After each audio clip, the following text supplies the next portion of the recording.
Molecular evolution is one of the most important problems in bioinformatics. अब जब molecular evolution की हम बात करते हैं तो इसमें हम ये देखते हैं कि how sequences have evolved over the time.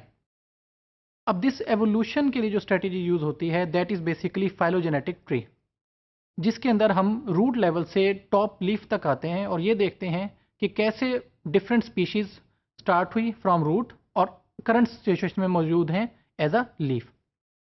अब इसी चीज़ को हम प्रैक्टिकली अगर इम्प्लीमेंट करना चाहें तो प्रोग्रामिंग लैंग्वेज वाइज बायोपाइथन एक बहुत अच्छा कैंडिडेट है जो हमें फाइलोजेनेटिक ट्रीज को कन्वर्ट करने में और अंडरस्टैंड करने में हेल्प करता है। कैसे करता है? For that purpose it starts with the import statement of Phylo, यानी कि हमारे पास एक पैकेज है जिसका नाम है फाइलो। जब हम उसे स्टार्ट करते हैं प्रोग्रामिंग लैंग्वेज जैसे बायोपाइथन को, तो हम सिंपल स्टार्ट करते हैं, यानी कि अगर मैं इस एग्जाम्पल को देखूँ, this is our starting symbol और इसके बाद हम ये कह रहे हैं कि फ्रॉम बायो इम्पोर्ट फाइलो, यानी कि बायो पैकेज में से फाइलो पैकेज को इंपोर्ट कर लो। कि बायो पूरा फ्रेमवर्क है जिसमें से एक पैकेज है फाइलो का जो हमें हेल्प करेगा इन जनरेशन ऑफ फाइलोजेनेटिक ट्री या उसको अंडरस्टैंड करने में हेल्प करेगा। अच्छा, अब इसकी जो इनपुट और आउटपुट है that is very similar to sequence input output objects. Sequence input output क्या था? जहाँ पे आप सीक्वेंस को इनपुट करते थे या आउटपुट करते थे, मीन्स कि यूज़र से या यूजिंग मुख्तलिफ डाटा बैंक्स हम इनपुट्स करवाते थे डिफरेंट सीक्वेंसेस को। फिर हमारे पास मेथड हैं रीड का, पार्स का। अब ये मेथड्स हमारे पास क्या करते हैं कि ये हमारे पास सिंगल या मल्टीपल ट्रीज को in different formats such as Newick, Nexus and Phylo XML formats, जो बेसिकली फाइल्स के डिफरेंट फॉर्मेट्स हैं, उनमें क्रिएट करने में हेल्प करते हैं। For example, trees might be hierarchical from left to right और फ्रॉम टॉप टू डाउन। तो अब ये डिफरेंट फॉर्मेट्स हैं जो हमें ट्रीज की इंफॉर्मेशन को प्रेजेंट करने में हेल्प आउट करते हैं। देन ट्री आयो, तो अब इसमें हमारे पास अगेन रीड और हमारे पास पार्स का मेथड हमने देखा। देन वी हैव राइट और देन कन्वर्ट का। राइट हमारे पास क्या करेगा कि जो हमारा ट्री बना है उसे किसी और फॉर्मेट में राइट कर देगा, सेव कर देगा। इससे मुराद क्या है कि जो हमारा ट्री जनरेट हो रहा है क्या वो ग्राफिकल फॉर्मेट में सेव हो रहा है या टेक्सचुअल फॉर्मेट में। फॉर एग्जाम्पल, अगर मैं ये कहता हूँ कि node is between A and B, तो अब वो क्या नोड सिंपल हमारे पास टेक्स्ट में सेव है एज नोड, या वो ग्राफिकली हम शो करें कि हमारे पास एक स्टार्टिंग नोड है, फिर ए एक साइड पे है और बी एक साइड पे है। तो ये सब फॉर्मेट्स अवेलेबल हैं इन राइट कमांड।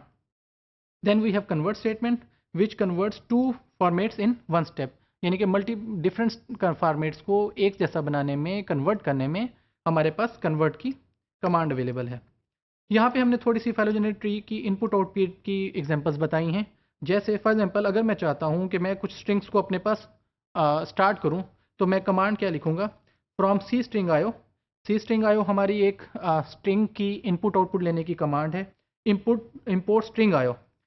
अब ये क्या है कि अब जब ये मैं इम्पोर्ट आयो में स्ट्रिंग आयो कर रहा हूँ तो मैं किसी भी किस्म की स्ट्रिंग्स को इनपुट ले सकता हूँ इन बायोपाइथन और इसी तरह उनकी आउटपुट जनरेट कर सकता हूँ। अब मैं क्या नेक्स्ट स्टेप कर रहा हूँ, मैंने एक ऑब्जेक्ट डिफाइन किया हैंडल का, जिसमें मैं क्या कर रहा हूँ, स्ट्रिंग आयो ए बी, ये दो स्ट्रिंग्स इकट्ठे, फिर सी दरमियान में और डी ई। इसका मतलब है कि हमारे पास क्या आ रहा है कि अगर हम इसकी मदद से ट्री बनाना चाहें तो हमारे पास क्या होगा, ऐसी नोड्स आएंगी या क्लेड जिसको हम वर्ड यूज़ करते थे कि ए बी एक साथ होंगे, फिर सी उनके दरमियान में और डी ई अलग होंगे, और फाइनल ट्री जो बनेगा वो A B C D E को कंबाइन करके करेगा। जैसे ए बी जो है वो हमारे लेफ्ट साइड पे, फिर डी राइट साइड पे और सी मिडल में, और एंड में वो तीनों कंबाइन हो जाएंगे। और इसके लिए जो हमारे पास ट्री जनरेशन का मेथड है दैट इज़ फाइलो डॉट रीड और हैंडल और न्यूइक, यानी कि न्यूइक फॉर्मेट में इसको जनरेट कर देगा, यानी कि लेफ्ट से राइट की तरफ वो जनरेट किया हुआ होगा।